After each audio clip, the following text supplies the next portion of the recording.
হাই দোস্ত, আজি ওলাইছোঁ প্ৰথম বনাবলৈ মিনি ব্লগ। আপোনালোকে কেনেকৈ লাগে ভিডিঅ'টো চাই যাওক। আমি এতিয়া যাই আছোঁ পাগলাদেকত ভলীবল চাবলৈ। কেনেকৈ লাগে আমাৰ মিনি ব্লগটো। ইয়াত মাহী আছে, লগত ভণ্টিও আছে। এইটো ভণ্টিৰ লগত একেলগে ইয়াত আমি অকণমান বজাৰ কৰিম। এতিয়া বজাৰ কৰা হ'ল আমাৰ। এতিয়া যাই আছোঁ চলমাৰী পাওঁ আৰু বেছি দূৰ নাই।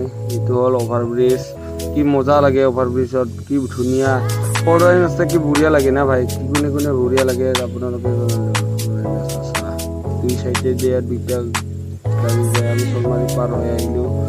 আমি মাকৰি হৈ সোমালোঁ। তাতে আছে বোলে সোণখালীহঁতে ৰখি, তাহাঁতক লগ ধৰিম। এইটো সোণখালী, দুটাও সোণখালী হয়, দুটাও আহিছে। এইটো সোণখালীহঁতক লৈ আমি আহি পালোঁ পাগলাদেক চাই কি বঢ়িয়া। আজি কিমান মানুহ আছে চাওক। ভলীবল চাই কোনে ভাল পায় কমেণ্টত জনাই দিব। এইখন মন্দিৰৰ গেট হয়, নদীৰ ওচৰত মন্দিৰ হয়।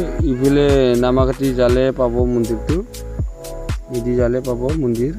আমাৰ নতুন মিনি ব্লগ কেনেকৈ লাগিলে কমেণ্টত জনাই দিব। আমাৰ মিনি ব্লগ ভাল লাগিলে লাইক আৰু শ্বেয়াৰ কমেণ্ট কৰি দিয়ক।